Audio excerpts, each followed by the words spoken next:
Hi Sunanda ma'am, మా వెంచర్లో flat తీసుకునే నిర్ణయం ఈరోజు ఫైనలైజ్ చేసి చెప్తా అన్నారు. ఫైనలైజ్ చేయడం ఏంటమ్మా, తీసేసుకుందాం. మంచి నిర్ణయం మేడం. మీ కళని సాకారం చేయడమే మా బాధ్యత. సిద్ధు, ఏంటమ్మా? ఫ్లాట్ కొందామని ఈ అమ్మాయిని రమ్మన్నాను. నాన్నగారి అకౌంట్లో డబ్బులున్నాయి కదా, అవి తీసుకునిరా, ప్రీ బుకింగ్ చేయొచ్చు. ఫ్లాటా?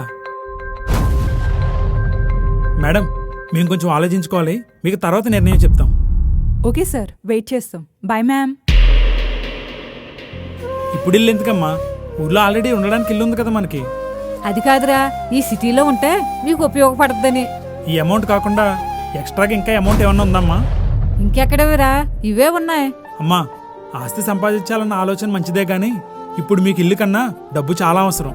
మీకు ఏదైనా అవసరం వస్తే ఆ ఆస్తిని వెంటనే అమ్మలేం కదా. ఒకవేళ ఆ సమయంలో అన్నయ్యనో నన్నో అడిగారే అనుకుందాం, ఆ టైంలో మా దగ్గర లేవనుకో, అప్పుడు మీ పరిస్థితి ఏంటమ్మా? మనకి ₹1,00,00,000 బిల్డింగ్ ఉన్నా వెంటనే అమ్మడం కష్టం కదమ్మా. అప్పుడు ఖచ్చితంగా అప్పు చేయాల్సిందే.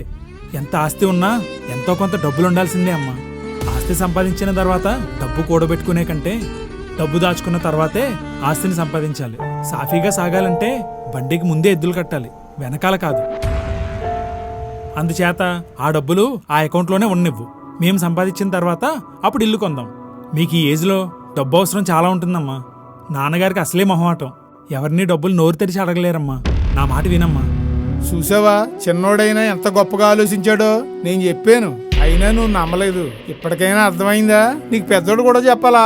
అర్థమైందండి, అలాగే చేద్దాం. Very good.